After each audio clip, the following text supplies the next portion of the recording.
is going to come back for another video because last week I talked about not only one, but two franchises from Warner Brothers Discovery. That's right. So, we talked about Looney Tunes. We talked about my American-Canadian family called the Baden-Powell family, including me, Adi. And then we talked about the history of me and my friends, the Animaniacs. And for more than 50 years, Animaniacs started airing daily on NBC since 1970. And then 10 years later, we've currently moved to our cable channel, the Spirit Channel.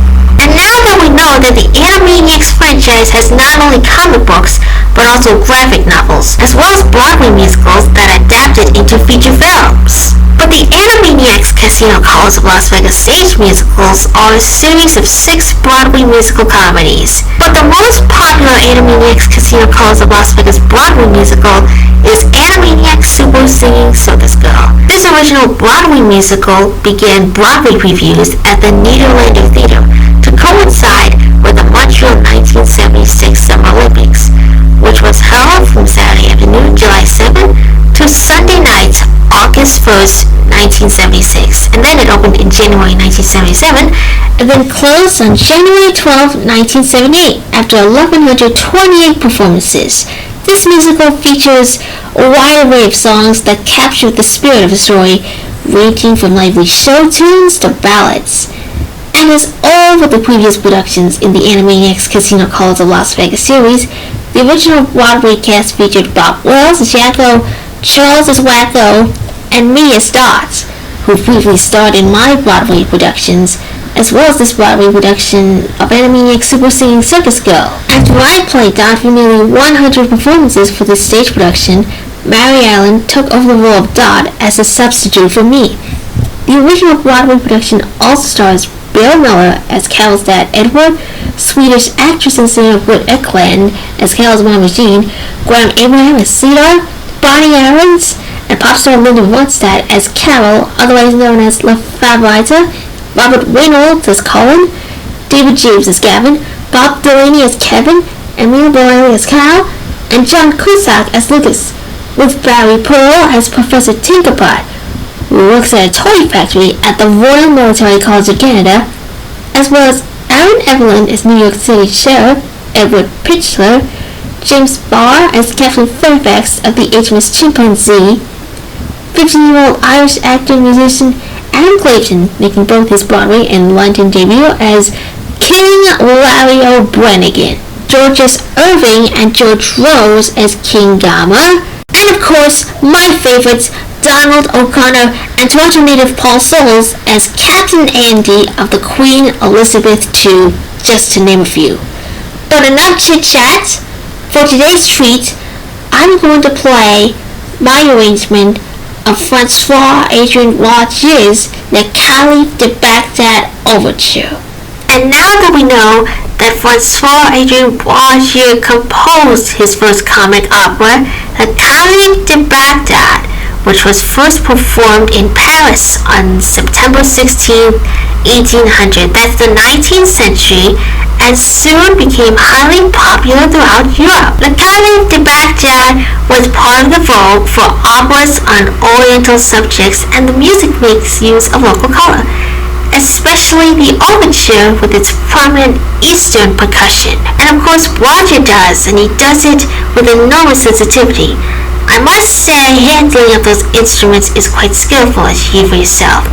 Now, this overture is about 7 and a bit minutes long. It has a slow introduction, followed by a stippy main allegro in sonata form. And that's a different, but entirely French overture. A French overture in sonata form, that is. But the slow introduction does not have a dotted rhythm, but instead, the slow introduction is so interesting is because it shows just how talented Boieldieu was at injecting a little bit of interest or life into what would otherwise be rather conventional material.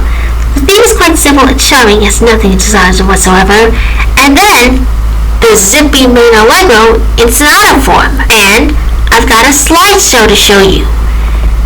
These are the photos from multiple global productions since 1977, including the original 1977 Broadway production, the original 1978 London production, the original 1979 Toronto and Montreal productions, as well as tours from the 1980s, the 1996 Broadway revival, the 1997 London revival, as well as the Toronto 2015 Mirvish revival, the 2016 Broadway revival, and the 2017 limited London, Dublin, and Montreal revival runs featuring the Pajanimals, but features footages from the Montreal 1976 Summer Olympics, and after the 1996 Broadway revival of Animaniacs Super Singing Circus Girl comes Barney's Big Surprise. Not the re-release of Barney's Super Singing Circus from 2000, but it's just photos of Animaniacs Super Singing Circus Girl, but I'll give it to you. Here we go!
I'm sure now. This is so great. Yep, super fun. But not only not so much fun, but I like it a lot. I played, but who cares? That was so much fun. It makes me want to play in a tambourine, just like the Pajanimals are doing in a rehearsal for the Toronto 2015 Rubbish Revival, the 2016 Broadway Revival, and the 2017 limited London and Dublin revival runs of Animaniacs Super Singing Circus Girl. But if you ask me, everyone in this world will like it, especially you. But I told you before, Animaniacs Super Singing Circus Girl began Broadway previews at the Nederlander Theatre to coincide with the Montreal 1976 Summer Olympics, which was held from Saturday afternoon, July 17, to Sunday night, August 1st, 1976, and opened in January 1977 and closed on January 12, 1978 after 1,128 performances. Until 4 years from now, currently, and finally, the 66-time Tony-nominated Broadway musical Animaniacs Super Singing Circus Girl is back at Broadway's Nederlander Theatre, which is currently running, that is, and that's how I played the overture, the Calife Overture that was featured at the beginning of the current Broadway revival of Animaniacs Super Singing Circus Girl. If you do like it, please like, comment, and subscribe to my YouTube channel, and I will see you in the next video, where I talk about the history of one of my favorite Broadway musicals of all time, Animaniacs Super Singing Circus Girl. And again, I'll see you in the next video.